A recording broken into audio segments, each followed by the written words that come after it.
Hey guys, this is Benny Ricciardi with rotocurve.com, and I'm here with our Week 15 tight end videos for NFL DFS. There's four guys who we're going to be talking about today, so let's call up the slideshow and take a look at who we're going to be highlighting.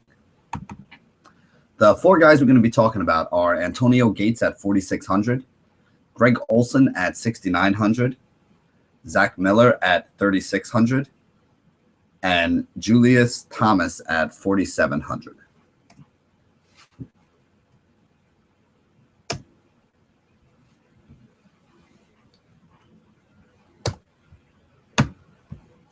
The first guy up is Antonio Gates. San Diego is favored at home versus Miami this week, and Gates has had back-to-back six-catch games so far. San Diego is running out of healthy pass-catching options. You got guys like Keenan Allen who are out. Last week, they were missing Dontrell Inman and Stevie Johnson. So that's basically their wide receivers 1, wide receiver 2, and wide receiver 3 who are not in there. The starting wide receivers last week were Malcolm Floyd and two guys who they basically picked up off the practice squad, and then Vincent Brown, who they basically picked up off the street. So they're going to be relying, especially Rivers, is going to be relying on the guys who he does have some trust in. Gates being one of those guys, maybe even a little Woodhead being another one. And, the last guy probably being Malcolm Floyd, who's been around long enough that, Rivers and him do have some familiarity with each other.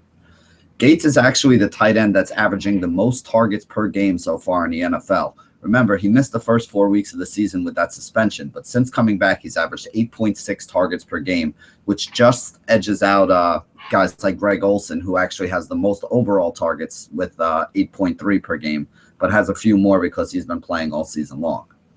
And San Diego really has no running game, and that's why they've been throwing the ball as often as they have. And it's also a big deal for Gates because that means that they throw the ball a lot when they get down into the red zone as well. At 4,600, if you can get 6 catches, 60 yards, and a touchdown out of him, you're going to be pretty happy with the return that you get from Gates on the day. Second guy I want to talk about is Greg Olson at 6,900. The New York Giants have allowed the third most fantasy points this season to tight ends. They're one of the teams that you look at when you first start looking at the tight ends. The Giants are one of the first teams you look to see, along with teams like Oakland and New Orleans, to see if you have a good tight end matchup that you can exploit. Olson has seen the most targets at the position so far this year, as we said, and he is averaging about 8.3 per game. The biggest concern with Olson here is his health status. He did leave the last game early with a knee injury, but all the early returns and all the early talk is that he's going to be absolutely fine and should be in uniform this weekend. The only thing that I'm worried about is with the Panthers doing as well as they are, do they really need to risk running Olson out there this week against the Giants? There's a chance that he might not play. So I do want to make sure I make that caveat to everybody. Make sure that you keep an eye on it and follow the news. If you hear that he's not going to play or that he's going to be limited at a price of $7,000, you really need him to have a good game, which, he very well should in this situation. But, just temper the expectations if you hear that there's any reason why he might not be 100%. The New York Giants do play at a very high pace. So I think this game is going to be very pass heavy. The Giants can't really run. They're running out 4 or 5 running backs. When you have 4 running backs that you're running out there, it's usually because you're not comfortable with any of them. So I do think the Giants are going to try to throw, and I think that this could be a high-paced game because the Giants run a lot of no-huddle offense. They do run a lot of plays. So I think there's going to be some extra plays for Carolina here. I think the game is going to be a little more pass-heavy, and all those things are going to be positive for Olson if he is able to go. The next guy I want to talk about is on the opposite end of the spectrum. Olson's one of the more expensive tight ends we have on the week. Zach Miller's one of the cheaper ones. Martellus Bennett is out for the season right now. Miller is basically the de facto number 2 pass catcher in that Chicago offense. He had 5 catches on 6 targets last week, plus he had a red zone look that he converted into a touchdown. Had 85 yards and a touchdown on those 5 catches, which I think is a little bit high. I wouldn't expect him to put up a 20 fantasy point game, but I do think he can get you 4 to 6 catches and 40 to 60 yards. The touchdown would just be the icing on the cake if he's able to get into the end zone again. He's a very cheap option with upside. And remember, Marcus Wilson is banged up. You have Eddie Royal, who came back last week, but he's still not 100% either.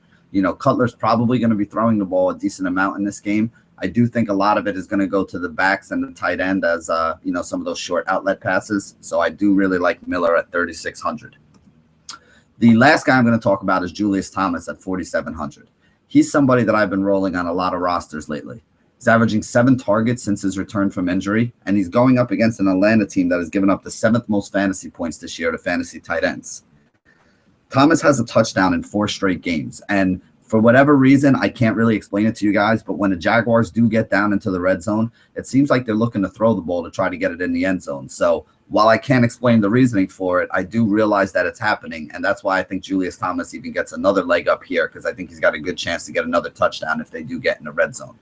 He has been averaging 17.5 fantasy points over the last 4 games. He's seen his targets. He's seen his catches. He's basically seen every stat that he has kind of increase since he, started slow when he first came back from injury.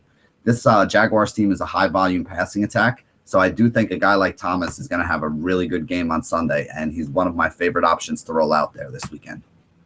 So that's going to sum it up for our tight end video. Those are the 4 guys who we really have our eye on. Make sure to check back later on in the week. We'll have videos coming up for defense, quarterbacks, running backs, and wide receivers as well. And as always, stay classy, DFS.